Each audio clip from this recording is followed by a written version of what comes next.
બીજો વિસ્તર કન્યાના પિતાશ્રી વરના જમણા હાથની અંદર આપશે, જે જમણા પગના નીચે મૂકી આપશે. સોનારૂપી આસન અર્પણ કરીએ છીએ, જે પગની અંદર વિરાજમાન કરવાનું છે. હા, અણવર શ્રી મદદરૂપ બનશે. વરરાજાને જમણા પગ નીચે એ આસન મૂકી આપો. વરના પિતાશ્રી ઉભા થશે. ઉભા રહેજો. વરને અંગૂઠાથી કંકુનો સુંદર મજાનો ચાંદલો કરી આપશે. ઓમ સ્વસ્તય ઇન્દ્ર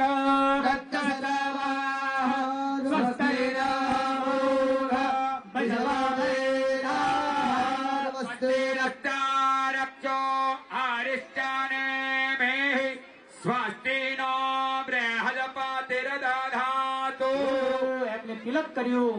બે દાણા ચોખા લગાવી તમે પોતાના આસને નીચે બેસી જજો. કન્યાના પિતા પોતાના આસન પર બિરાજમાન થઈ જશે. હવે આપણે ત્યાં આવે પધારેલા હોય તો પ્રથમ વરરાજા આવ્યા હોય, એમને થાક લાગ્યો હોય, એમનો થાક ઉતારવા માટે શાસ્ત્રએ કહ્યું છે મધુપર્ક અર્પણ કરવો પડે. તમારી જોડે જે દહીંની વાટકી આપેલી છે એ કન્યાના પિતા હાથમાં પકડશે. જમણા હાથની અંદર દહીંની વાટકી પકડશે. કન્યાની માતા એમને હાથ લગાવશે. વાટકી ઉપર એક પાન મૂકી આપો. એની ઉપર રૂપિયો 2 કે 5 નો જે સિક્કો હોય અવેલેબલ એ પ્રમાણે સિક્કો મૂકી આપશે. ખોબાની અંજલિ કરી મધુપર્ક પકડી રાખો. કહીએ એટલે આપવાનું રહેશે. કન્યાના પિતા ખોબો ધરશે. માતા બેસી જાઓ.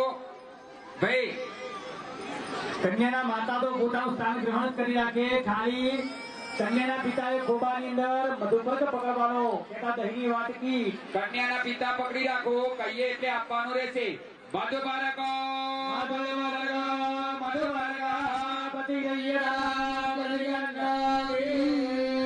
વરના જમણા હાથની હથેળીમાં એ વાટકી સાચવી રહીને આપી દો.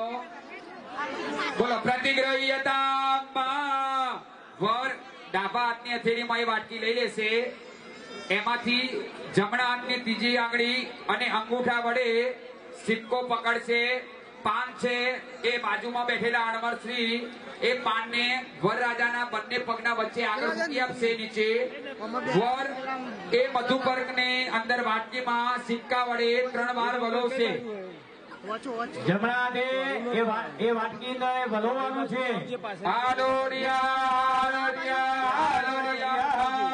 ત્રણ ટીપા જમીન ઉપર એ પાન મૂક્યું એના ઉપર પાડવાના, નીચે સાચવી રહી.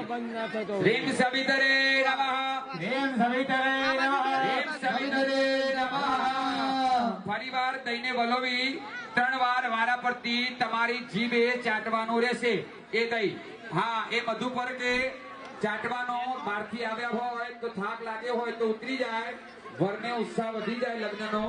એટલા માટે એ મધુપર્કનું આચમન કરવાનું રહેશે. 3 વખત આચમન કર્યો. મધુપર્ક